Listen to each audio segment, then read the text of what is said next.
guys, selamat datang ke Dapur Mary. Hari ini aku akan berbagi ke teman-teman cara gampang membuat kroffel. Tanpa basa-basi, yuk mari kita mulai. Pertama-tama, masukin ragi ke dalam mangkok. Berlanjut dengan gula pasir. Teman-teman juga bisa menggantikan gula pasir dengan brown sugar. Aduk sebentar gula dan ragi supaya tercampur rata. Kemudian tuangkan susu hangat ke dalamnya. Pastikan susunya tidak terlalu panas.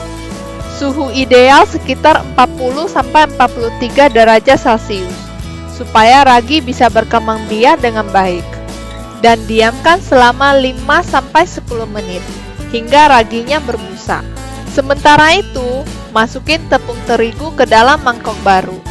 Berlanjut dengan sedikit garam.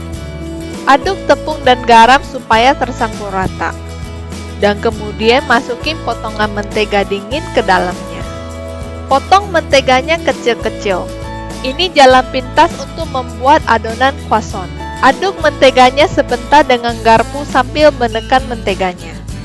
Dengan proses ini, kita sudah skip banyak cara tradisional dan juga hemat banyak waktu untuk membuat adonan croissant.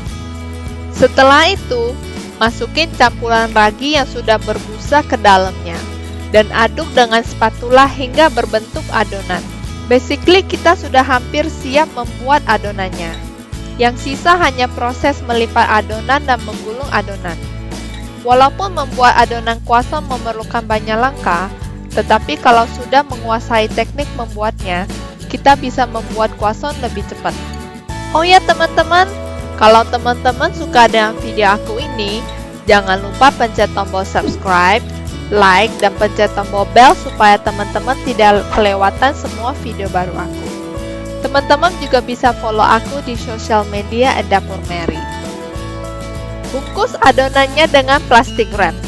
Pastikan teman-teman membentuk adonannya persegi 4 dan masukin ke freezer selama 30 menit supaya adonannya mengeras dan lebih gampang untuk kita roll. Setelah 30 menit, saatnya untuk kita melipat adonannya. Sebelum kita mulai, taburin sedikit tepung ke atas permukaan.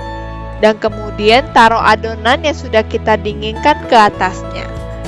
Pastikan teman-teman juga jangan lupa lapisi sedikit tepung terigu ke permukaan roll, supaya adonannya tidak lengket ke rollnya. Gulung adonannya menjadi bentuk persegi panjang. Setelah itu, lipat menjadi 3 bagian. Pastikan teman-teman menaburkan cukup tepung ke atas meja dan juga adonannya, supaya adonannya tidak lengket dan lebih gampang untuk digulung. Setelah itu, putar rollnya 90 derajat dan gulung adonannya lagi. Dan lipat menjadi 3 bagian. Ulangi proses ini 4 hingga 6 kali. Proses ini membuat adonannya berlapis.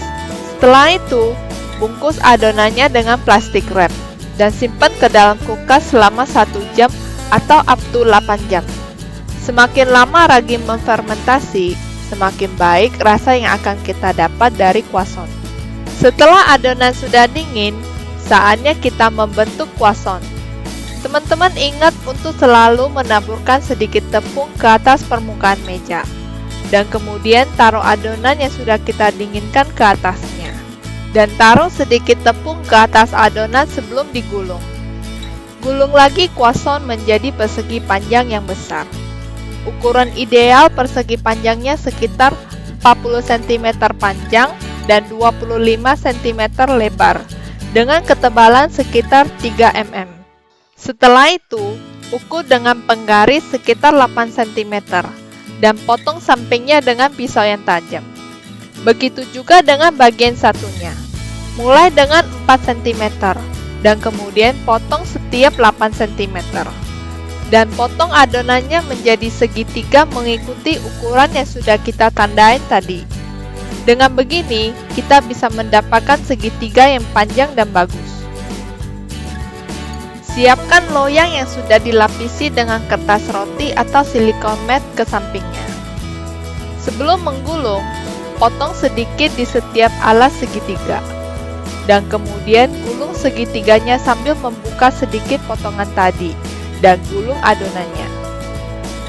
Teman-teman yang mau menambahkan coklat boleh juga tambahkan coklat ke alas segitiganya. Letakkan adonan dengan ujung menghadap ke bawah loyang. Ulangi prosesnya untuk sisa adonannya. Teman-teman ingat untuk beri sedikit jarak di antara croissant. Setelah itu, biarkan croissant untuk mengembang selama 2 hingga 3 jam pada suhu ruangan. Cara ini tidak ada jalan pintasnya. Setelah croissant sudah mengembang, saatnya kita memakai mesin waffle untuk membuat croffle-nya. Panaskan mesinnya terlebih dahulu. Ketika mesin waffle sudah panas, ambil adonan croissant dan lapisi croissant dengan gula pasir atau brown sugar, dan kemudian taruh ke atas mesinnya. Teman-teman juga boleh tambahkan sedikit cinnamon ke dalam gulanya. Teman-teman yang tidak mempunyai mesin waffle juga boleh memakai air fryer atau oven.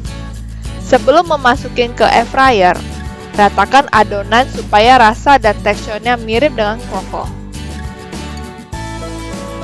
Masak croffle-nya hingga berwarna kecoklatan, dan croffle-nya siap untuk disajikan. Teman-teman bisa makan begitu saja, atau teman-teman juga bisa menambahkan topping ke atas croffle-nya. Semua topping serela masing-masing ya teman-teman. Teman-teman yang suka gurih boleh menambahkan turkey ham, cheese, dan mayonis ke atasnya. Teman-teman yang suka manis boleh menambahkan whipping cream atau ice cream dan buah-buahan ke atasnya.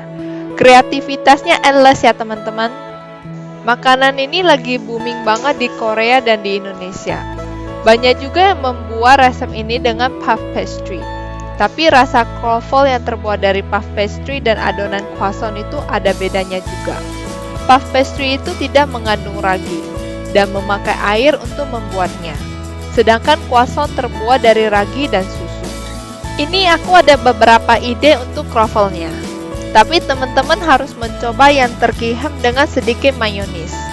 Ini recommended banget. Aku yakin teman-teman tidak akan nyesel mencobanya. Aku berharap teman-teman suka dengan video aku ini. Teman-teman bisa komen di bawah resep apa lagi yang pengen aku buat di next video. Thank you for watching. Bye guys.